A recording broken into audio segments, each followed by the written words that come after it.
Bien-aimés de Dieu, la paix soit avec vous. Aujourd'hui, l'Église commémore le jour où le Seigneur Jésus entra à Jérusalem pour y accomplir son mystère pascal. Cependant, cette fête est également l'occasion de méditer sur la passion de Jésus qui nous rappelle le chemin de souffrance et de sacrifice qu'il a choisi pour nous donner la certitude de l'amour de Dieu pour nous. Imaginez-vous à Jérusalem il y a 2000 ans. La foule est en liesse, les rameaux sont brandis et les cris de joie retentissent. Béni soit celui qui vient au nom du Seigneur, Hosanna. C'est l'entrée triomphale de Jésus, un moment où l'espoir et la joie règnent. Mais derrière cette scène de fête, un conflit se cache. Les pharisiens, les sadducéens, les notables, les grands prêtres sont mécontents et la tension monte. Jésus, le roi humble, entre à Jérusalem sur un âne, symbolisant son royaume, mais un royaume qui n'est pas de ce monde. À Jérusalem, il va également mourir quelques jours après. La première lecture nous propose, pour nous donner de bien comprendre ce mystère, un extrait du livre d'Isaïe, ce qu'on appelle le poème du serviteur, qui décrit un homme qui donne sa vie pour les autres, parce qu'il écoute attentivement la parole de Dieu et se soumet à la violence sans se révolter, l'oreille ouverte, comme dit Isaïe. Le Seigneur, mon Dieu, m'a donné le langage des disciples. Chaque matin, il éveille mon oreille. Pour qu'un disciple, j'écoute. Le Seigneur, mon Dieu, m'a ouvert l'oreille. Écouter est un mot qui a un sens bien particulier dans la Bible. Cela veut dire faire confiance.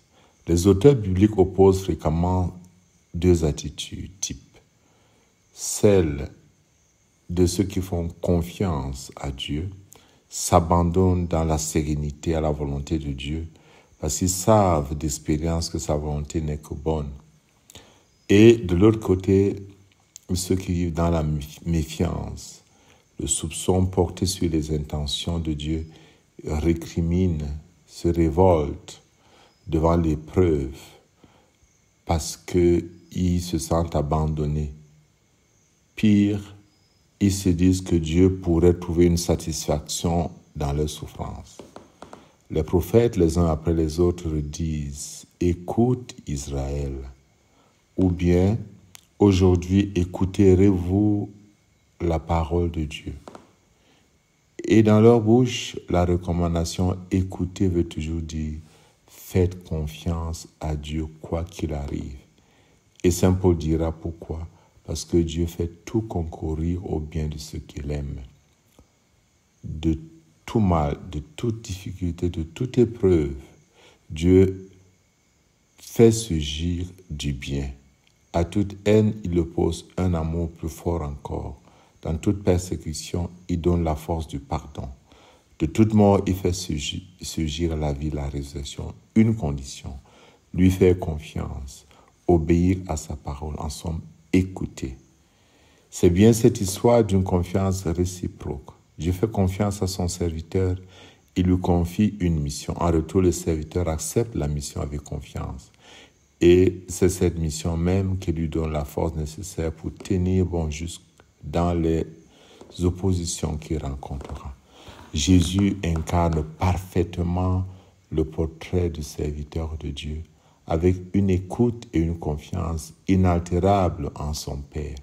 Sa passion illustre cette fidélité face à la persécution.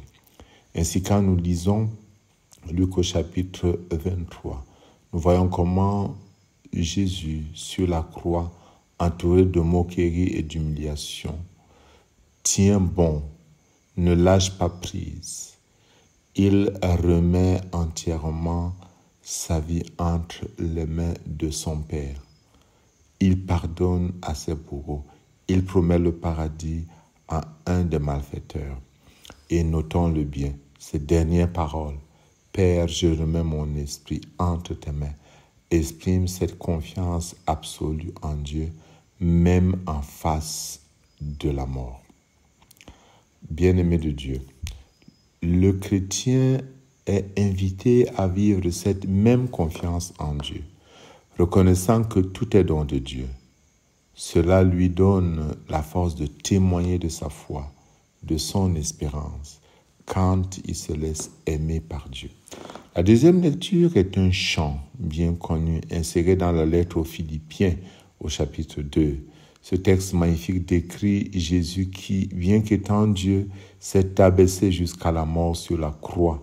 Il a connu l'abaissement suprême, l'humiliation extrême, ce que saint Paul appelle la kénose. Il est ensuite exalté par Dieu et reçoit le nom qui est au-dessus de tout nom. En somme, le projet de Dieu qui nous appelle à entrer dans son intimité ne se réalise que quand l'homme accepte, dans une situation d'obéissance, d'écoute, de s'abaisser, de s'humilier, de connaître la kénose pour accueillir le mystère de Dieu. Jésus a vécu dans l'humilité, la confiance, même face à la haine et à la mort.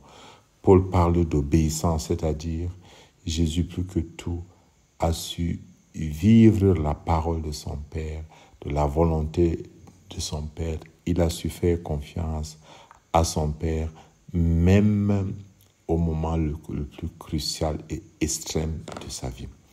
Le psaume responsorial décrit bien cette situation, mais il est clair que ce psaume n'est pas écrit pour le Christ. Ce psaume décrit l'horreur de l'exil, la détresse du peuple d'Israël et de Jérusalem assiégé par Nabuchodonosor, le sentiment d'impuissance devant l'épreuve, et dit dans la prière de supplication extrême, mon Dieu, pourquoi m'as-tu abandonné?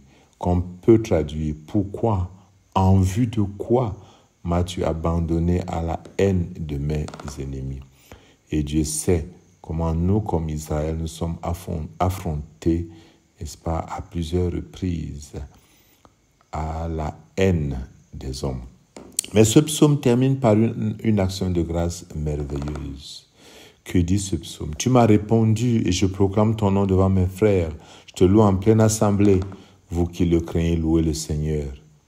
Et les derniers versets du psaume ne sont qu'un cri de reconnaissance.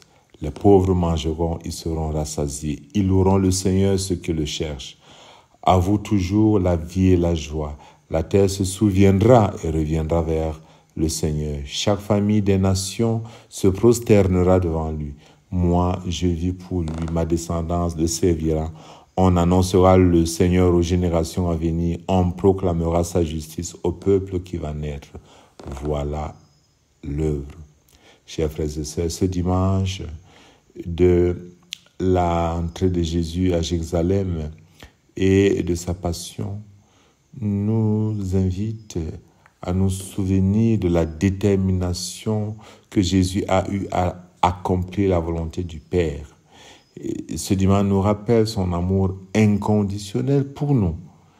Que cette semaine soit également pour nous un temps de réflexion et de conversion, pour que nous puissions nous aussi entrer dans une relation de confiance, d'obéissance et d'abandon absolu à Dieu, dans l'humilité, dans l'abaissement, dans l'écoute. Ceci afin de vivre pleinement la résurrection de Jésus. Bon dimanche et bonne semaine sainte à tous. Que Dieu Tout-Puissant vous bénisse, le Père, le Fils et le Saint-Esprit. Amen.